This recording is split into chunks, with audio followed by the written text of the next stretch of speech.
The following is a DW Ancient Babylon production.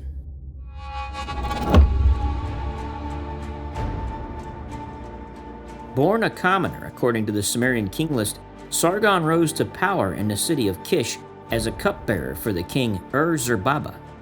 The royal cupbearer at this time was in fact a prominent political position close to the king and with various high-level responsibilities not suggested by the title of the position itself. He eventually usurped the throne and moved the center of his rule to Akkad, either an entirely new city, as later sources state, or a place previously of little importance. Although its location is unknown, it certainly was in the very north of Babylonia, perhaps underneath modern Baghdad.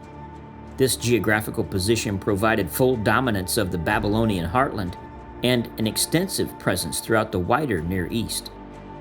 Akkad's prominence was attained through its military power. He possibly established a standing army, for it was said that daily 5,400 men ate at his presence. While this does not seem to be the kind of professional army later created by the Assyrian king Tiglath-Pileser III, as it seems it was neither year-round nor kept in a near constant state of mobilization, it was a great advance over previous armies. Sargon focused his first conquests in the south of Babylonia, where the city-states of the late early dynastic period had been partly united. He first conquered King Lugal-zagesi, who controlled Uruk, Umma, and several other cities that gave him final control over the entire region. As a gesture of total conquest, he washed his weapons in the sea, thus making it a boundary of his realm. This act would be repeated by later conquerors. Sargon then set out to build an empire that stretched beyond Mesopotamia.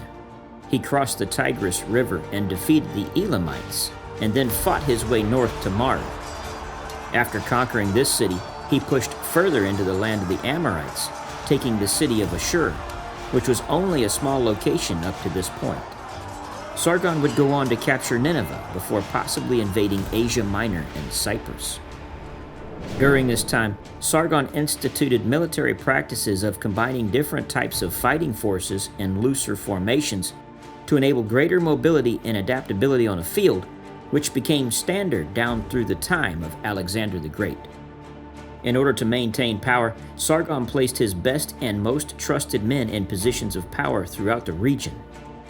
The historian author Susan Bauer notes, "In this kingdom, the Sumerians rapidly found themselves living as foreigners in their own cities.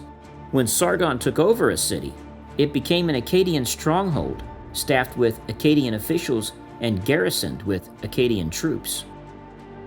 Attempting to obtain stability, Sargon installed his daughter as high priestess of the moon god Nana at Ur, where she was made the god's wife. For that function, she received a purely Sumerian name, Enheduanna, priestess fitting for heaven. Thus, an Akkadian princess was placed in one of the main Sumerian centers of the south. As a side note, she would become the author of several literary compositions, making her the first identifiable author in world literature. For the next 500 years, control of the high priesthood of Nana at Ur would lock in political prominence in Babylonia. Any ruler who could claim authority in Ur installed his daughter there, giving her access to the temple's considerable economic assets. Sargon's grandson, Naram-Sin, expanded this policy by placing several of his daughters as high priestesses of prominent cults in other Babylonian cities, which was a clear attempt to gain a solid foothold throughout the region. The stability provided by the Akkadian Empire gave rise to the construction of roads, improved irrigation, a wider sphere of influence in trade, as well as developments in the arts and sciences. Sargon standardized weights and measurements for use in trade and daily commerce.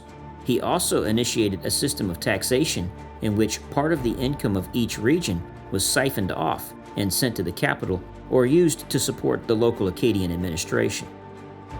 Even with these improvements to the lives of the citizens of Mesopotamia, the people still rebelled against Akkadian rule. Throughout his life, Sargon would continue to encounter uprisings as city-states asserted their autonomy and rose against the empire. Even in his old age, Sargon fought back and won. In my old age of 55, all the lands revolted against me, and they besieged me in Aged. But the old lion still had teeth and claws. I went forth to battle and defeated them. I knocked them over and destroyed their vast army. Now any king who wants to call himself my equal, wherever I went, let him go." According to the Sumerian king list, Sargon reigned for 56 years and died in old age of natural causes. If he had seemed larger than life to his people during his reign, he assumed an almost godlike status in death.